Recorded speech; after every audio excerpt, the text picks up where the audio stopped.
Welcome back, everyone.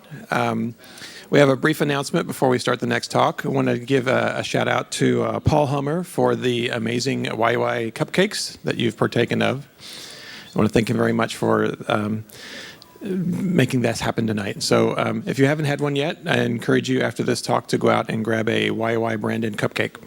They have GPS trackers, so we'll know exactly where you are from this day forth. I'd like to introduce to you Dmitry Savintsev and Albert Kinying-Yu. They're going to talk about security testing of YUI-powered applications. So let's give a hand to Dmitry. Okay. Thank you. I'm glad to be here.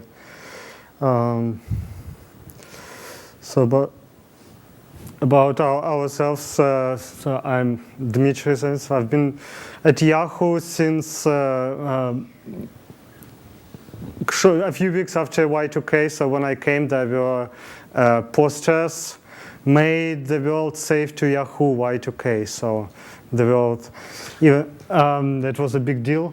And I've actually, guys, how many of you have done something else professionally, academically, something other than computers or engineering before ending up in the front-end world? Okay. So that's my roots as well. So I have bachelor's in piano performance, so being here reminds me of when I had to play recitals. Then I went to university and kind of followed the progression: assembly, C++, PHP, JavaScript, and now YUI. And I started as an engineer when Yahoo still had an office in Santa Clara, and then moved to Germany and did a lot of also development building system, lots and lots of partners, and last 5-6 years I'm in the security group and the application security team. And Albert will introduce himself. Hi, my name is Albert. I'm actually based in Hong Kong, but Dmitry and myself and Bishan, we are on the same team working for the Yahoo application security. So I've been with Yahoo for more than 7 years. We are from the paranoid security team that every day we deal with a lot of security issues, and that's how we work. So today we're going to talk about how we are going to do testing so that you can try to find issues by yourself. Right. Okay. So I came, well, here's the agenda. So why we want to talk about security testing and then JavaScript testing versus the pen testing or penetration testing, about the tools, what can be used for testing. And then we dig further into XSS, and we'll have a few demos of different types of tests run for this. And then Albert will cover static code analysis and related issues. And then we'll conclude with looking ahead and what can be done. So I came here because I see a big gap. So we have established culture of testing in front-end world. So I think most of you now are used to when you write the code, write tests right away, maybe even before, right after, and run them. So dev said, yeah, that's about all the machinery that YUI has built for that with Grover, and we had talk on Yeti today. So, in terms of this, so we have also a big problem with the security. But I don't think there's a habit or culture of running the tests dedicated for security, like security testing, checking for the special conditions, corner cases, the flows that can be abused. So I think that we wanted to raise up this issue. And I looked at lots of literature. There are a few books. There's test-driven development in JavaScript, and this upcoming book on testable JavaScript, and they're very good and quite detailed and sophisticated, but that specific angle on the security testing I see missing. So I wanted to bring it up, and since it's kind of new, I find it's not very well worked out topic, so we don't have all the answers. Maybe in some cases we have more questions, and we hope to work with you to find the answers and move this ahead. So regarding testing, the benefits of testing are well known. So these are something that helps produce better software, helps to figure out, specify what the behavior should be, and make sure that the application conforms to that. So that sometimes it's called the runnable documentation. So probably if you start, like let's say you pick up a new program or you join an open source project, you probably look at the test, or you run them and see what they check and how they mesh with the API. When there are no tests, then the application is practically not maintainable. So you start to afraid to, if its application is used by people and important, then you are afraid to do any changes to break. So without test, it quickly runs away. And we have, Bishan had a talk about the security, that we have quite a serious situation. And the security defects that probably the worst and the highest impacts, like, remember yesterday on the second talk, they showed the nice house and then how it was repainted. Maybe it wasn't so good. So, but as if you live in a house, it might not match you so much what it was painted with if it gets destroyed by. So if your digital house gets destroyed by an attack, then the bells and whistles will matter less. And whether we test it or not for security, for ways to hack it, all our applications, I assume we all write programs that are on internet and that are generally available. So they will be tested by the world, by lots of people that we don't know anything about, but in lots of ways that we may not be able to imagine, at least if we don't try. So, like for example, at Yahoo, we can say that we are not just under frequent attacks or being often attacked, we are under continuous attacks. So can be sure that right now, as we are talking or as we having cupcakes, there are a bunch of people around the world who are trying to find holes in our applications, but not just ours as well. So we are at war, so, and the enemy is invisible. But we need to try to get some. Bishan has said a lot about the state of the web application security. It's difficult. So this XSS, as one of them, is we've been fighting it for years, but it's still prevailing. But what happens now is that the attack surfaces expand with new API, new features like HTML5. It gets more of ways to poke at and poke successfully. And also now we have the mobile development and even the like Firefox OS, so operating systems will be in JavaScript. So if we still have cross-site scripting, that's going to be quite scary. So we need to pull all stops, attack from different angles. So there will be no silver bullet, but we should try different all available ways to get this under control.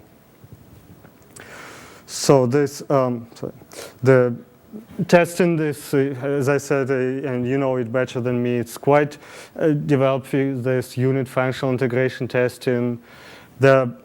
It developed tools for code coverage and reporting, and it became part of the continuous integration workflow. There's, for example, Travis for YUI. The penetration testing world is maybe somewhat different. It is also a quite established and mature practice. It involves usually a combination of manual poking, just taking like the URLs and trying to do some things, or using the proxy, the web, so kind of man-in-the-middle proxy. For example, Burp proxy is one known one, or WebScap, those ones, and trying to find some compromise. And also, sometimes the tools, they assist the manual test and they make it easier, like they do try to do some fuzzing or going through different interface, like for example, breaking the password and so on. And there's also flourishing consultant business because there's a big need. So there's many companies feel they don't, they kind of get this hold of this themselves, so they're looking for people to do this. But the relationship of web application security people and the JavaScript world can be described like what Facebook had. It's complicated. The people, many people that do the security work or security testing, they came from the kind of more corporate or compiled language background like C++, Java, and many tools are also more comfortable and more developed for Java or C++. Like if you look for the book Secure Code, it's a good book, but it talks about buffer overflows and those problems with C++. So, and if I'm going to some conferences, security conference, and it feels that for web security people, the JavaScript is a bit too inconvenient. It's like too dynamic and too wild, and people fail to understand why such a incomprehensible language now being put on the server. So sometimes I have to explain them the reasons for that.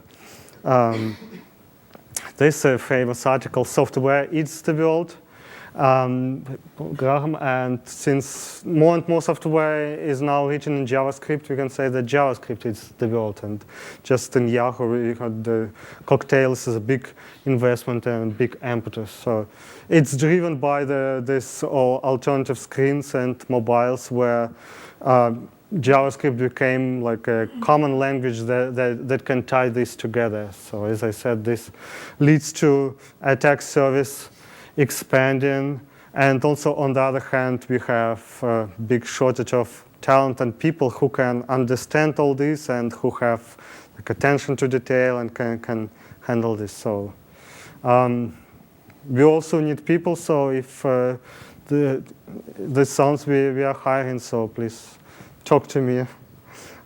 So we also have big challenges with secure testing or the traditional testing, sometimes polemically called end of scanning. So it's not like that we shouldn't scan it, but the traditional scanners, they have big problems with the new sort of applications. And the problems start with figuring what to scan, like mapping the attack surface, because earlier it was like every piece of functionality had a separate URL or entry point that you could just scan, and often now we have a one-page app where you just have one URL that just to figure out the entry point, what to scan, it's already challenge, or especially if it needs to be done automatically. So that's the surface discovery. And also some of the exploits or cases that needs to be tried are very context dependent. So maybe you need, like when you swipe it after 5 seconds, then the code path gets executed that can be vulnerable. So that's a big problem. So there's context dependence, and also the time, like how long do you need to wait for like maybe responses coming. I maintain a dynamic scanner at Yahoo, and that's the problem that we worry about, and that's coming more and more become more and more important. So this actually what I talked on previous slides, it's the familiar code feature coverage problem. So ideally we would need a scanner that not just covers all the URLs that are linked from other pages, but that can be able to cover all the code paths in the application and all the features. So this leads to that this testing, whatever be the scanner or whatever it needs to be guided. So it needs to be told like what are the features, what needs to be tested, what's available. And for that, it's imperative that testing and coding needs to be done in close proximity, because then you could actually put the test that cover what's being coded and what's being available. If you try to, so it can be the test-driven development. If you do this, that's great. Or the test just written right after the code, but at least so that they would cover it. If we try to write tests like next sprint or 6 months afterwards, then it's most likely will never happen, and then it's also context shift and makes it difficult. So, oops, sorry.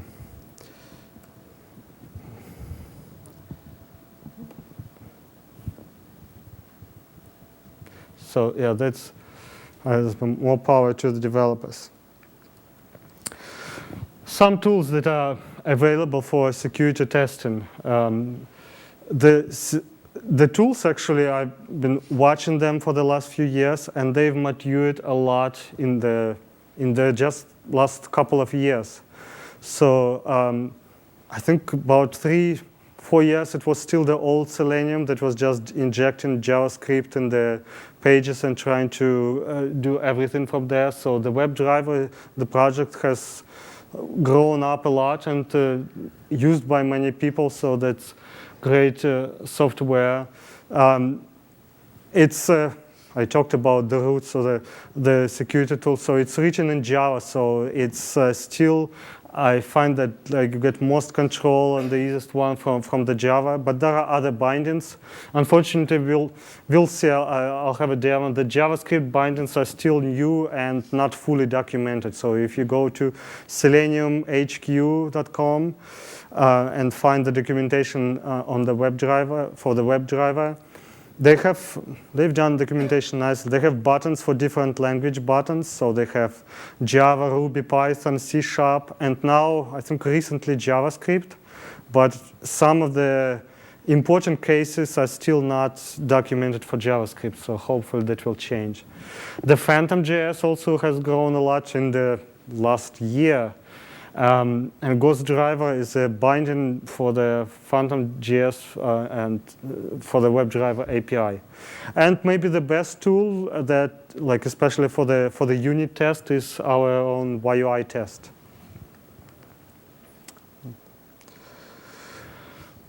We'll concentrate on cross-site scripting testing, though it's applicable to other pieces. So it's, for example, if you are dealing with database, so if you have database, so by all means you should have tests that try to feed junk to the functions or to the programs that do the database lookup to make sure it's not vulnerable to SQL injection. In addition to all the precautions like prepared statements and so on. So remember, we need to pull all stops.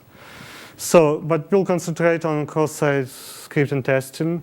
So traditionally, there are several ways to do it. There's manual hacking, just like playing with URL or other forms. Then web automation, this writing like scripts for the WebDriver or Phantom.js. And finally, the unit test like with YUI test. One thing that I leave out is the scanning, like with the tools, like for example, there's W3AF web application framework, or there's Skipfish, so those automated fish, so they can be placed probably part of web automation. So I kind of leave them out. That can be a special topic. So maybe next year we'll do a training on security if there's interest. So then we can cover more of those.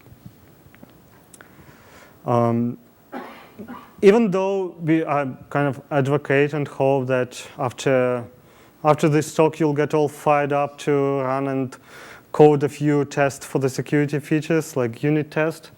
But they're all important, all steps, including manual hacking. So it's the big limitations, maybe not scaling back, but it's better than nothing. And those script kiddies that are trying to poke at our applications now or whenever, they start also, they don't neglect those things. So it's good to try to put some of the things that I'll show in a moment in a URL, or like, for example, if in a comment box or whatever, whenever there's a way to submit input, and see what happens. So you might get surprised.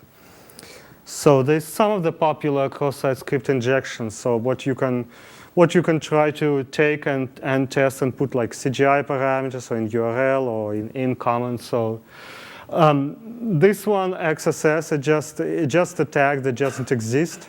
So if it gets inserted somewhere where it shouldn't be, like for example, reflected from the server or inserted in the DOM, that may be a warning signal that you need to investigate further.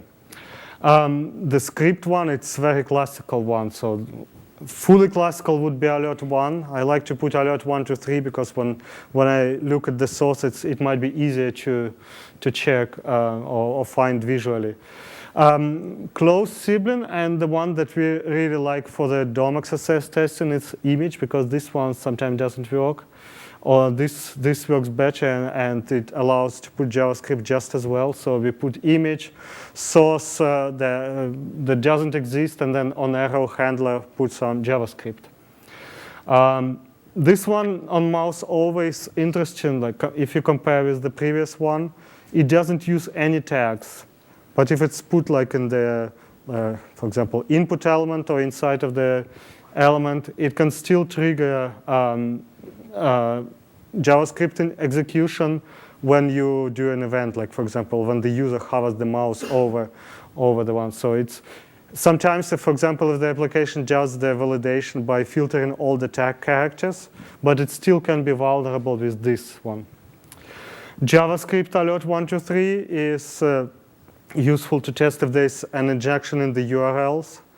It's what we call one-click XSS. So if it's put as the target, if the application allows you to put input in the URL, you could put this one, and then when the user clicks this, then JavaScript gets executed.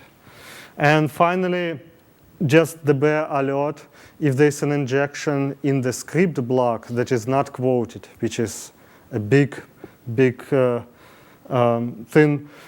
So if, for example, the server composes the script block dynamically and puts the CGI variable in the JavaScript without quoting it, sometimes people try to pass like names of the functions in the CGI variables, and then it gets reflected. So that's a road to the disaster, because maybe you try to put like do stuff or do handle, and then some attacker will try to rewrite your JavaScript. So one thing that I want to remember, if you compose dynamically JavaScript, please don't put quoted properly, so don't allow quotes quoted properly so that it wouldn't be a bare executable JavaScript in the code. Okay, so let's do some demos.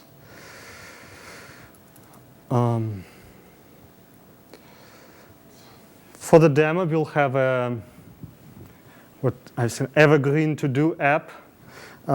It's fully dysfunctional, so it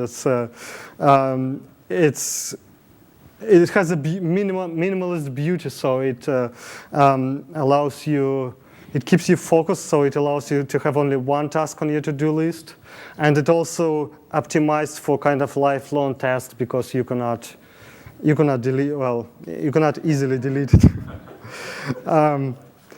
So it's something that you really need to do, like improve web application security. So what should we do tonight? Go to a bar. This application, so you know to do application from the YUI examples, you enter it in the box, enter, and it records it in the local storage. So this is a bit development. So here, let's say we need to integrate it with a mail client or with something, and we decided to add that feature so that the task will be passed in a hash. This is also in a hash fragment. So when it's in a hash fragment, we need to enter and then reload. So okay, so the task get added, go to a bar. So and now let's say we'll put a different string. So I'll show it better. So that's the one injection that I showed. So image source equal blah, on arrow equal alert. And then I had to do some dirty magic with string from char, but we'll see it in a moment. So, okay, so we get our injection. So this supplied JavaScript in the hash fragment gets executed, because that's why we have this alert with such a important message. One thing that we need to know. So here I put it in the hash fragment. So here we are now completely in the front-end browser side. So as you know, the hash fragment is never sent to the server, so which is great for the attackers. They can attack users, they can steal their cookies, do whatever the JavaScript can do, but the server will never see this attack string. So we can put all we can, like all the tracking and all this data mining, but it just never comes to server.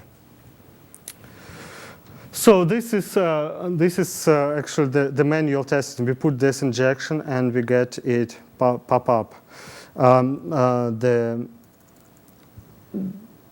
Just the code is here. What happens here?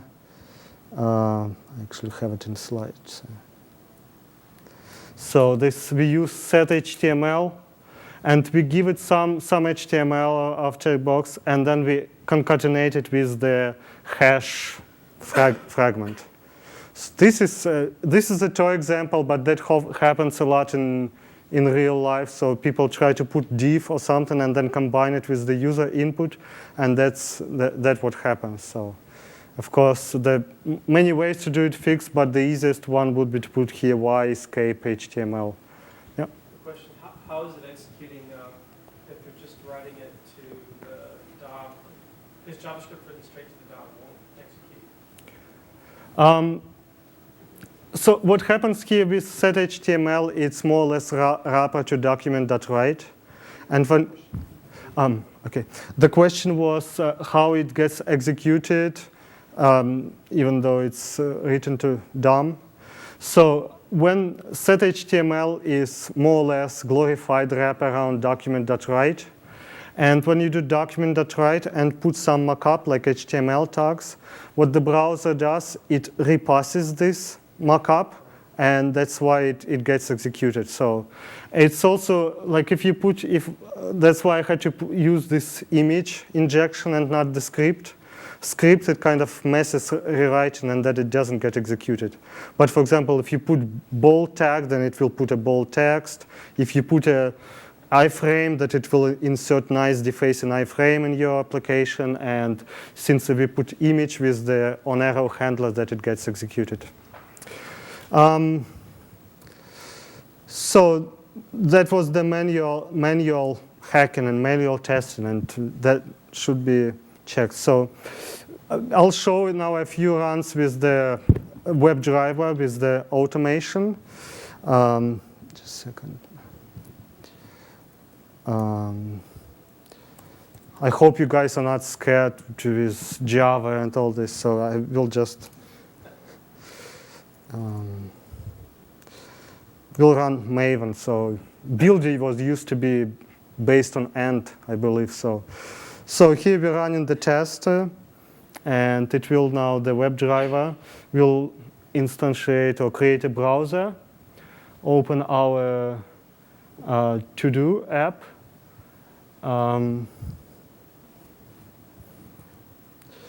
And we see that we have a build failure. So in this test, I test for the vulnerable version of application that are unpatched, and we see that we have a build failure. Okay.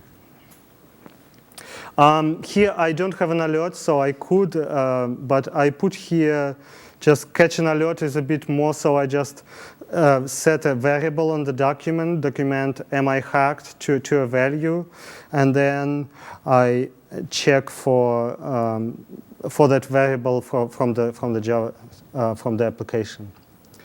Now let me change it to do good and do the same. So now it will test the same application but with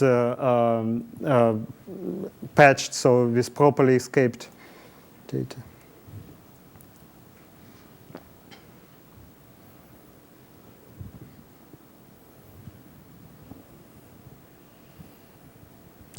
Its advantage of this is that it actually does the real browser, but some disadvantage that you have to wait for this. So now it's see that's one run, 0 failures, and it properly builds success. So if we have this one, so this can be used for different, for example, for regression testing. If you get an issue and fixed it, it's good to write a test like this so that you know that it stayed fixed and you could do this. Well, Java is kind of severe. I don't know if you want to look at the code. Let me show you same WebDriver, but is with a Python. So it's actually Python is quite nice and actually readable. So maybe this is second. So here's the bad testing. Can you see? So we import a few things. Here's our URL, good and bad. We create the Firefox, fetch the URL, and then this URL should produce an alert. So we switch to that alert and check if it's the text that we expect, then we are still vulnerable. Otherwise, we should be okay. So let's see how it goes.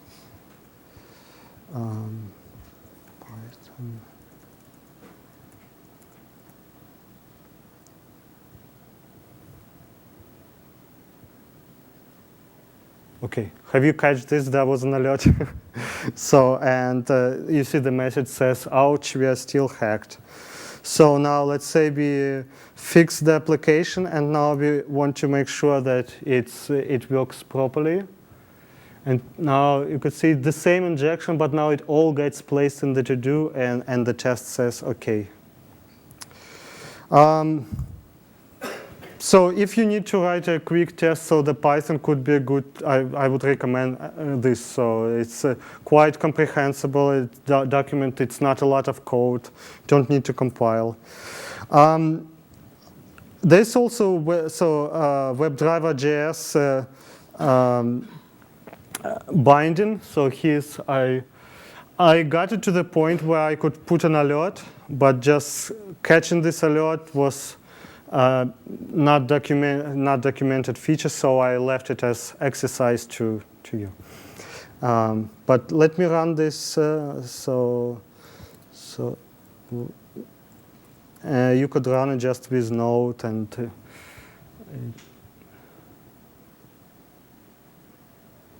So that's what we have.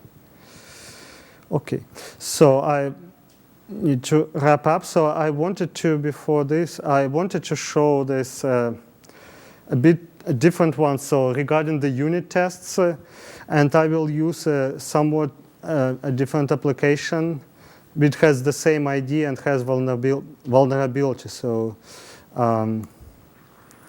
this another example, and it also inserts from the fragment. To reload. And can be similarly attacked. So I wanted to show the YUI tests. No, sorry. So this is the way I did it. I actually, when I started to write the test, I had to re-engineer it a little bit because so that the path that needs filtering would be in a separate function that can be tested. So here I made the function a bit stupid. So it just looks for the script tag, and if it's fine, then it rejects it, but it doesn't do real validation. So that's why it fails here. So it says, so first we check the regular input as a sanity check, and then we check this slightly malicious or just with the script tag, and then it tries to fit the image tag, the injection that we had, and it fails. Actually, the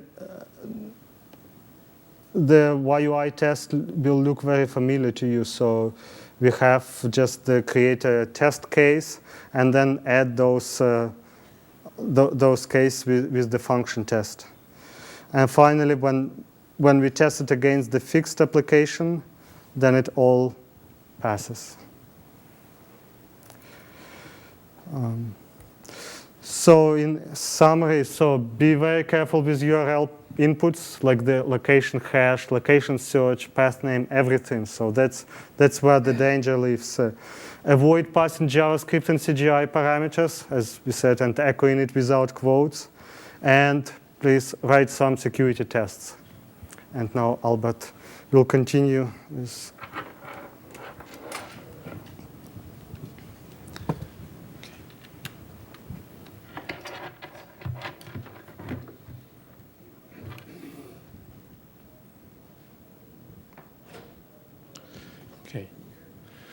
So the next part, we actually will talk a little bit about static analyzer. So how many of you have been using static analyzer for your JavaScript? 1, 2, okay, 3, right. So the term static analyzer seems to be very, very horrible because if from the name itself, you don't understand what it is. But to summarize, I would just say static analyzer is something like you try to interact with your program, but you actually do not execute it, right? It emulates the execution by himself.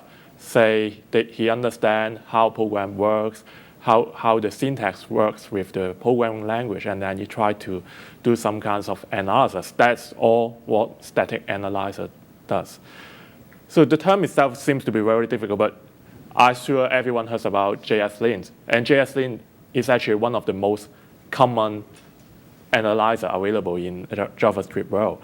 So right now, because we have Node.js, it's more easy to use that because you can also use that on command line. So you can use that through npm install. And to run JSLint, you just need to JSLint the file. And when you run JSLint, you actually try to match against how much compliancy you have against the JavaScript good parts, which is the book that is written by Dukas. But some people think that JSLint is actually too aggressive, so they invent the other stuff called JSHint, which is, I would say, less good, but they declare that it has a better reporting. So what does JSLint and JSHint found? So this is a basic example if you plug the YUI debug JS into that. So I just copy the first few lines here. You say you actually use something that before it get defined, and you have using the exclamation mark equals equal, but you expect double equal sign, but you just put one single sign there. So if you do not understand that, actually I would recommend you can read the book from Dukas that it tells you what are those. But on the other hand, I would also think that this is a very good exercise for us to actually not reading the book, but you know what you need to change in order to write some better JavaScript, right? However, in the realistic world, people do it in a different way. They found that, so they have JSLint error, JSHint error. So they realized that because the source code actually does not break, they just leave it there. So here is a very rough benchmark. I've downloaded to do MVC framework and run a really rough benchmark of the files that's stored inside there. So you can see most of them actually has more than hundreds of alerts or warnings. And I would say this benchmark is not accurate by the fact that JS lints will actually haunt if it sees some critical errors. So the actual number could be higher than that. And I haven't downloaded YUI to run the test because YUI source code is not available in the to-do MVC framework. So there may be some more accurate results that I can get if I do more study of that. So I think from everyone here, I think the question here is, are they actually false positives, or are they referring to there are too many issues with the framework, right? Generally, people, when they see this, they have a first impression that as long as the code actually runs, these are the false positive. But I will go to prove that this is not the case. And this is also some benchmark from the YUI gallery. There's 400 galleries there. Actually, they're pretty good. There are 42 of them have no issues. And the other 74, but the other 86, they have more than 100 issues there. And one of them actually have more than 800 issues. Wow, so what does that mean, right? I would say some people will think that I'm really strong enough, I can ignore this error, right? But for some other, they may actually be more easily available. So when I'm thinking this problem, why there is so many errors there, I realize that when we are doing development, it actually makes sense we are running the test on the development phase. That is where we are running that now. Probably not everyone, but however, I'm also thinking about if we are running commits or reviews. It looks like it makes more sense. We actually need to do some kinds of enforcement that people need to run this analyzer on this phase as well, so that we can make sure that we deliver source code that will not make people vulnerable. Okay. Wow, I need to go really fast. So I'm actually want to showcase why JS lint is important here. So I have a Node.js server-side JavaScript that I try to do something like I ask the server a question and he will answer me. But I have actually implemented the logic through another server, so I need to do backposting. And what happened is I actually forgotten to do a variable declaration here. So JavaScript will complain about you have not declared the variable, right? Just look at that once more, and I will show you what will happen here.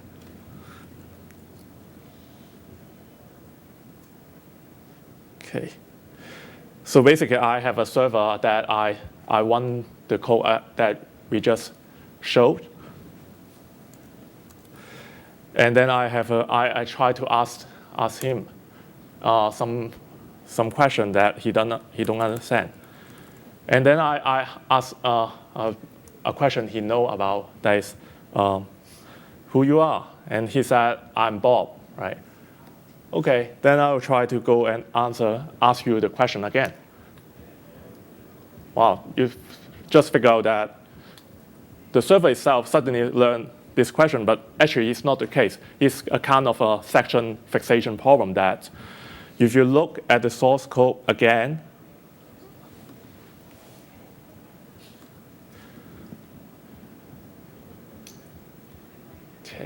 simply because you haven't declared the variable JSON as a local variable, it becomes a global variable. And then whatever you assign on the previous section, the user at the next section actually can see the data, right? This seems to be a pretty serious problem, but it's very easy that developers forget about doing declaration of variable. So how can we fix this problem? Actually, the solution has been already around for many years. You just need to run your analyzer, and you find there's an error, and then you can follow it and fix that, right? So some people may say it could be really difficult to do that. So I try to present another approach as well, which is called dynamic testing. So what is dynamic testing is that you try to test something in a safe manner before other attackers test it, and then you break it, show it that it will break, then you need to fix it. So if you see what is output on the JS lint on the first warning, it's just that you need to use strict. So I'm going to showcase how you're going to do the test on UStreak here, which is called on-the-fly hacking. Okay, I also put that on GitHub as well.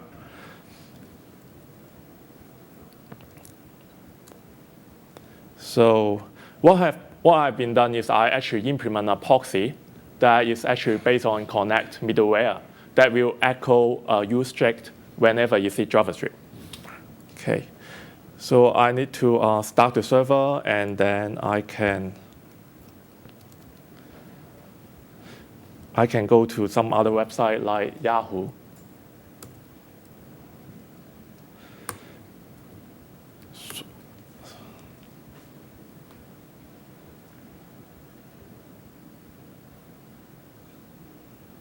Sorry. So you can see that in Yahoo, if we enable UStreak, it starts to tell you about the same thing. Someone has actually forget about declaring some variables, right? There's lots of similar stuff you can do. But very interestingly, I'm actually not modifying the source on the server, but instead I'm modifying on the client. So which is you can test it in a really easy manner. Okay. So I also have done some benchmarking on the SAM, on the to-do MVC framework, doing the same thing. I just run the proxy again against them. You can find that most of them actually have similar error as well. Okay.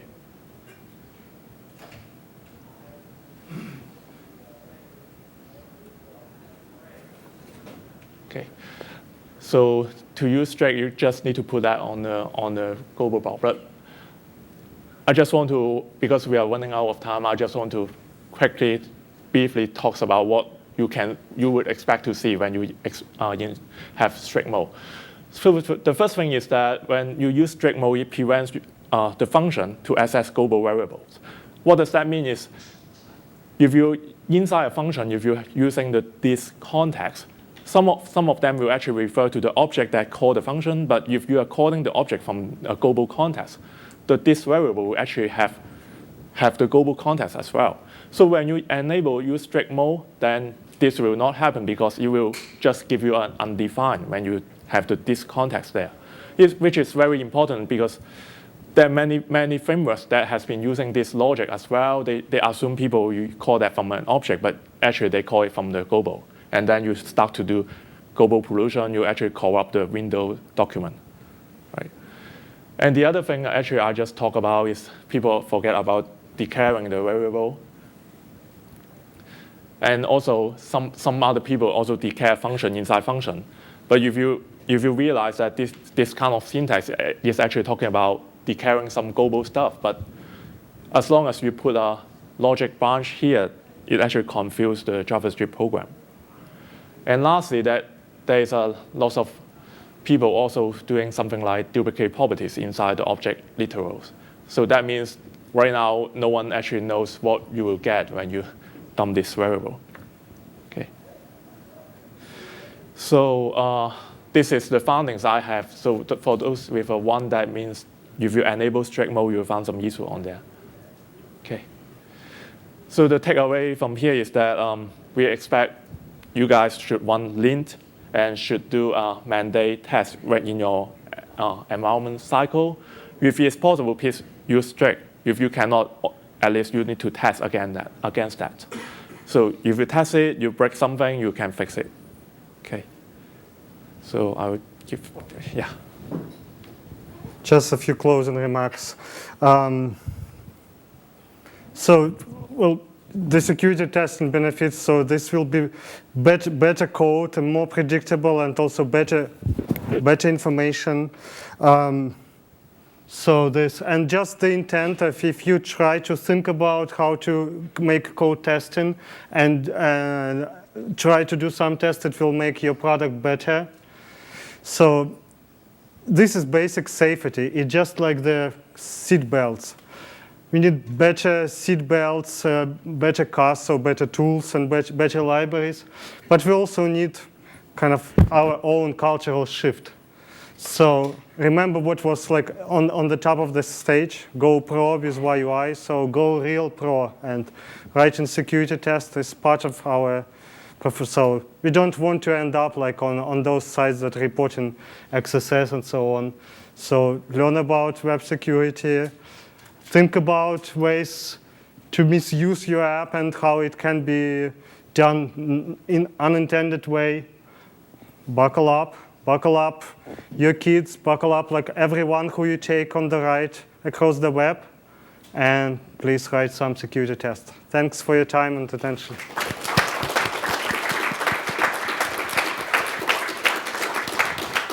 So we're really pressed for time. Do you can have time for like maybe one question? Do you have any questions? Nope. Thank you. Are you planning to, I guess this is, what you're doing is kind of open source. Can we play with it? This is plans to make this part of, the YUI library itself. What are your plans for, because I'm sure what you're doing is what we all want to do with what's the So roadmap? I can put what I have on GitHub, so I plan to do it like in the next week. But I'd like to work with, so if you have interest, or if I'd like to work with the YUI community and see what we can do together, and also to do in the open source fashion. And so either in terms of tools, training, or the libraries. So for example, those injection streams that I showed, I think we can pack them in a module in a gallery somewhere, so that it would be easy for someone to just iterate through them. So I'm very interested for this, but we need helpers and we need people who would like to work on us with that. I think there's a lot can be done in terms of tools, and the YUI is a great foundation for that. Thank you very much, Dmitry. So I'll give a big hand for Dmitry and Albert.